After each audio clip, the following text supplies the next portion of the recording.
और स्वागत है आपका हमारे इस यूट्यूब चैनल में। और फ्रेंड्स, हम लोग इस वीडियो में बात करेंगे नेस्टेड क्लासेस इन जावा। तो फ्रेंड्स, ये बहुत ही इंपॉर्टेंट टॉपिक है। नेस्टेड क्लासेस जावा में क्या होता है, ये पूरा कॉन्सेप्ट क्या है, इसको हम लोग प्रोग्रामिंग लैंग्वेज में कैसे यूज़ करते हैं और कब ये सारी चीज़ें हमें यूज़ करनी चाहिए।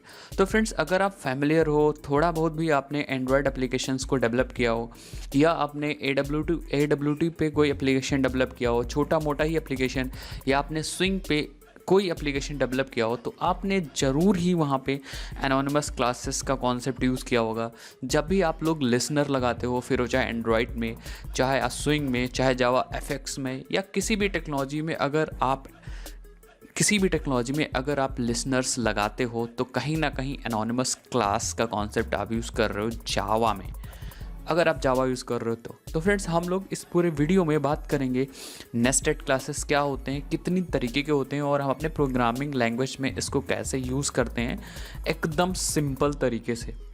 तो चलिए फ्रेंड्स, बिना किसी टाइम को वेस्ट किए स्टार्ट करते हैं। तो सबसे पहले समझते हैं कि नेस्टेड क्लासेस क्या है। तो फ्रेंड्स, हम लोग जानते हैं कि जावा प्रोग्रामिंग लैंग्वेज में हम लोग क्लासेस बनाते हैं। विदाउट क्लासेस जावा में हम कुछ भी नहीं कर सकते, तो हम लोग सिंपली क्लास बना लेते हैं जावा प्रोग्रामिंग लैंग्वेज। उसके बाद हम क्लासेस के अंदर मेथड्स बनाते हैं, मेथड्स, वेरिएबल्स।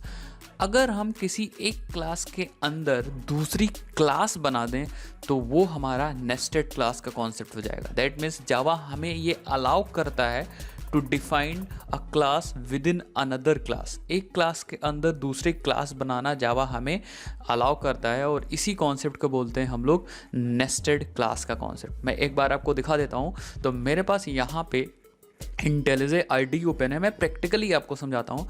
तो मैं यहाँ पे SRC पे चलूँगा। आप भी IntelliJ IDE डाउनलोड कर सकते हो और उसको फिर से इंस्टॉल कर सकते हो। फिर जब आप ओपन करोगे, प्रोजेक्ट बनाओगे, तो यहाँ पे इसी तरह विंडो आपको मिलेगी। तो सिंपली आप SRC पे राइट क्लिक करेंगे, न्यू पे जाएंगे और यहाँ पे एक पैकेज क्रिएट कर लेंगे और इसका नाम दे देंगे pack1। ठीक है, और इस पैकेज पे राइट क्लिक करेंगे, न्यू पे जाएंगे और सिंपली एक क्लास बना लेंगे और इसका नाम दे देंगे ऐसे ही एग्जाम्पल क्लास। क्या दे देंगे नाम? ऐसे ही एग्जाम्पल क्लास। ठीक है, और इसका फॉन्ट थोड़ा सा बड़ा कर लेंगे। अब हमारी ये एक सिंपल की जावा की क्लास है, और सिंपल जावा की क्लास है। इसका मतलब इसके अंदर हम कुछ वेरिएबल्स बना सकते हैं। फॉर एग्जांपल, हम यहाँ पे एक वेरिएबल बना देते हैं इंटीजर a = 90। ये सिंपल एक नॉन स्टैटिक वेरिएबल है।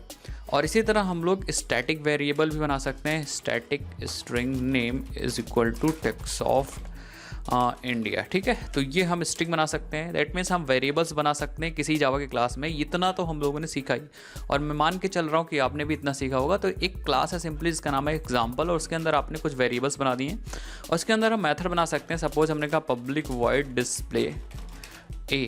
ठीक है, ये फंक्शन बना दिया मैंने, और मैंने a को डिस्प्ले करा दिया सिंपली a। ठीक है, तो हमने एक क्लास के अंदर वेरिएबल बनाया और मेथड बनाया।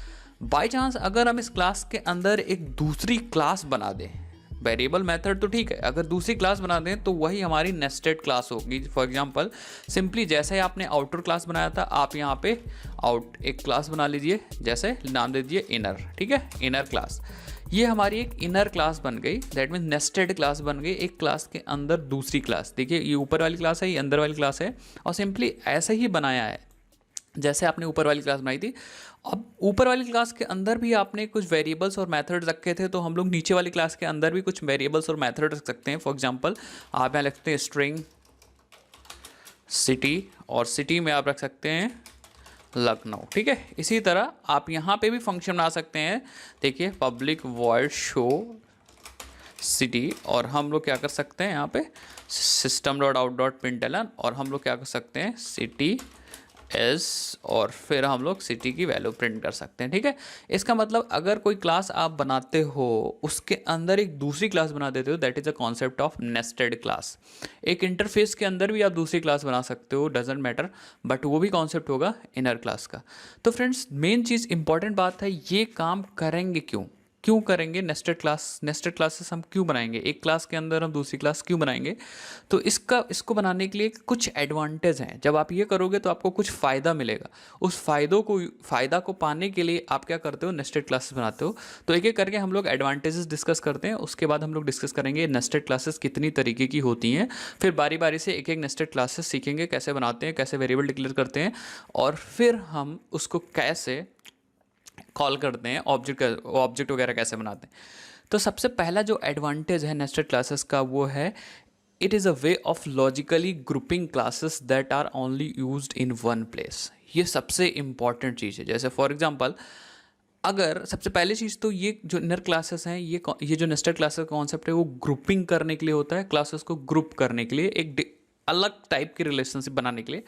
दैट मीन्स अगर आपके पास एक एग्जाम्पल क्लास है और इसके अंदर आप एक दूसरी क्लास बनाना चाहते हो, और आप चाहते हो कि भाई इसके बाहर वालों को ना पता चले, या आप चाहते हो कि जहाँ जहाँ एग्जाम्पल यूज़ हो उसी के साथ इनर क्लास भी यूज़ हो।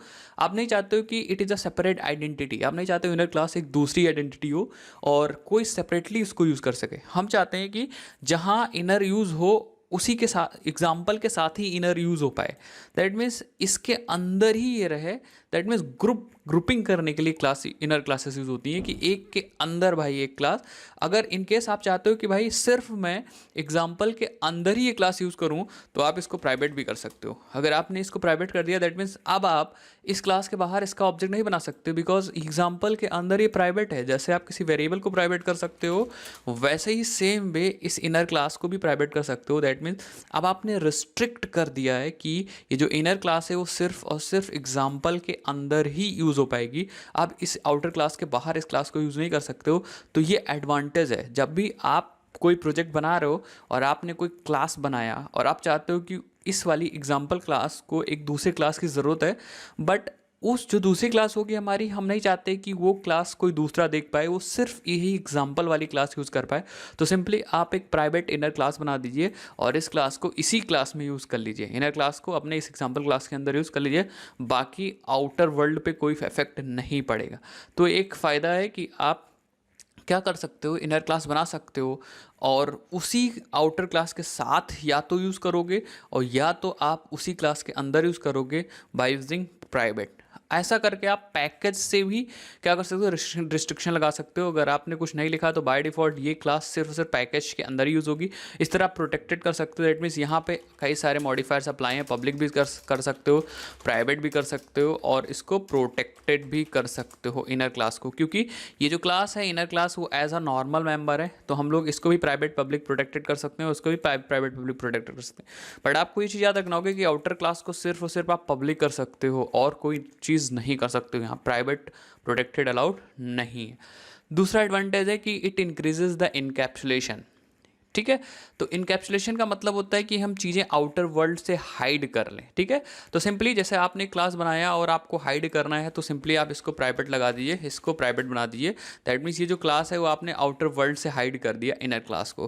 दैट मीन्स इट इंक्रीजेस, ये क्लास तो है ही है साथ ही साथ में, और साथ ही साथ में आपने इस एग्जाम्पल के बाहर इसे जाने भी नहीं दिया।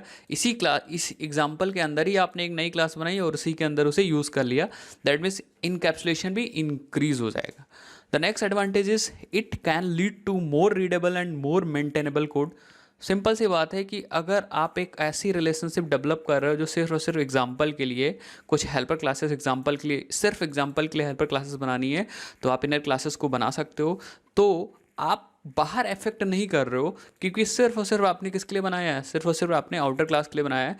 दैट मीन्स रीडेबिलिटी और मेंटेनेबिलिटी आप कि इस सॉफ्टवेयर, इस प्रोग्राम की बढ़ जाएगी। आप खुद सोचो कि आपने ऐसा कोड लिखा, सपोज आप यहाँ पे कोडिंग कर रहे हो किसी मेन मेथड में, आपको एक दूसरी क्लास की ज़रूरत पड़ गई, तो आप उसी क्लास के अंदर क्लासेस बना लो। फिर चाहे नेस्टेड क्लास यूज़ करो, एनॉनमस क्लास यूज़ करो, या non static inner class use करो। ठीक है, तो ये हमारे प्रोग्राम की रीडेबिलिटी और मेंटेनेबिलिटी को बढ़ा देते हैं। तो ये 3 एडवांटेज है, बेसिक एडवांटेज। मैं एक बार और रिवाइज कर देता हूँ। It is a way of logically grouping the classes that are only used in one places. It increases the encapsulation. It can leads to more readable and more maintainable code. Next अब हम बात करते हैं ये nested classes कितने तरीके की होती हैं। तो फ्रेंड्स, नेस्टेड क्लासेस कितने तरीके की होती हैं ये हम समझेंगे अभी, ठीक है। तो सबसे पहले नेस्टेड क्लासेस की दो कैटेगरीज हो सकती हैं। दैट मीन्स अगर हम कोई क्लास बना रहे हैं, फॉर एग्जांपल इसको मैं हटा देता हूँ। अगर मैं कोई क्लास बना रहा हूँ, ये क्लास, ठीक है, और इसके अंदर मैं कोई इनर क्लास बनाऊंगा, क्योंकि क्लास के अंदर जब आप क्लास बनाओगे तभी वो इनर क्लास होगी। तो अगर हम इसके अंदर कोई क्लास बनाते हैं, सपोज हमने क्लास बना लिया इनर, ठीक है, it is a inner class, ठीक है, ये हमारी एक इनर क्लास है। तो ये जो इनर क्लास होती है वो दो तरीके की हो सकती हैं। दो तरीके हो सकती हैं, कौन कौन सी? एक होगी नेस्टेड स्टैटिक इनर क्लास, जिसको हम लोग नेस्टेड क्लास बोलते हैं, स्टैटिक इनर क्लास। दूसरी क्लास होगी नॉन स्टैटिक इनर क्लास, जिसको सिर्फ हम लोग इनर क्लास के नाम से बोल सकते हैं, ठीक है। तो सिंपल आप पूछिए, जिस तरह किसी भी क्लास के अंदर दो तरह के वेरिएबल्स होते हैं, static variables and non static variables, वैसे ही किसी भी क्लास के अंदर दो तरीके की क्लासेस भी हो सकती हैं, एक स्टैटिक क्लासेस और एक non static classes. Static classes को हम लोग सिंपली नेस्टेड क्लासेस बोलते हैं और नॉन स्टैटिक क्लासेस को हम लोग इनर क्लास बोल सकते हैं, सिंपल।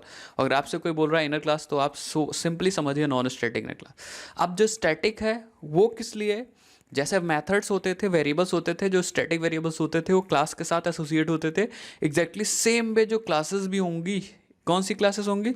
जो स्टैटिक क्लासेस होंगी, वो क्लासेस भी सिंपली एज अ क्लास के साथ एसोसिएटेड होंगी। That means they are associated with the class and you don't need to make a object of outer class to create a object of inner class.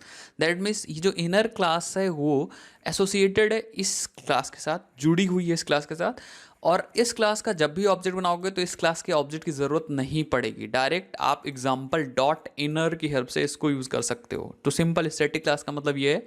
दूसरी चीज़, जो inner static inner class होती है वो outer class की सारी static variables को use कर सकती है, स्टैटिक वेरिएबल्स एंड मेथड्स को कॉल कर सकती है, नॉट नॉन स्टैटिक वेरिएबल्स, ठीक है। अगर कोई non static variable outer class में है तो उससे ये कॉल नहीं कर पाएगी। अभी हम लोग ये सारी चीज़ें अलग सेपरेट वीडियो में देखेंगे कि स्टैटिक इनर क्लासेस को कैसे बनाते हैं, उसको ऑब्जेक्ट कैसे बनाते हैं। सिंपल नॉन स्टैटिक की बात करें, नॉन स्टैटिक इनर क्लासेस, तो नॉन स्टैटिक इनर क्लासेस क्या होती हैं?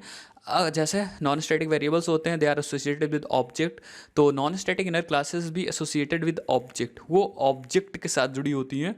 तो उनका ऑब्जेक्ट बनाने के लिए, सपोज फॉर एग्जांपल अगर हम कोई क्लास बना देते हैं ऐसे, क्लास इनर 2, तो ये जो नीचे वाली क्लास है ये नॉन स्टैटिक इनर क्लासेस है और ये जुड़ी होगी ऑब्जेक्ट के साथ, ऑब्जेक्ट के साथ जुड़ी होगी। तो इसका इनर 2 का ऑब्जेक्ट बनाने के लिए कहीं भी अगर आप ऑब्जेक्ट बनाओगे तो ऊपर वाली क्लास के ऑब्जेक्ट की ज़रूरत पड़ेगी, सेम वे जैसे वेरिएबल्स और मेथड्स।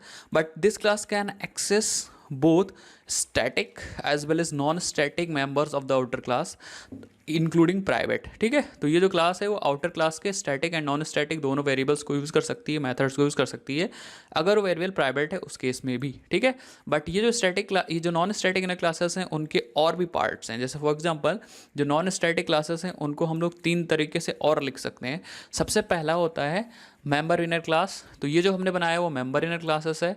फिर इनर क्लासेस जो होंगी वो आप मेथड के अंदर बना सकते हो, जिसको बोलते हैं मेथड लोकल इनर क्लास। और एक तरह की डिफरेंट टाइप की क्लासेस होती हैं जिसको हम लोग बोलते हैं anonymous class, anonymous class, anonymous class. तो हम लोग नेक्स्ट वीडियो में जानेंगे ये सारी क्लासेस क्या होती हैं। तो बेसिकली हमें दो वीडियोज़ और चाहिए, एक में स्टैटिक इनर क्लास समझेंगे और दूसरे में समझेंगे inner classes, that means non static inner classes. That means हम लोग member inner class, method local inner class और एनोनिमस इनर क्लास समझें। अगर आपको इनर क्लासेस का कॉन्सेप्ट क्लियर हो गया तो आप वीडियो को लाइक करिए, चैनल को जरूर सब्सक्राइब करिए। Thank you for watching this video, bye bye.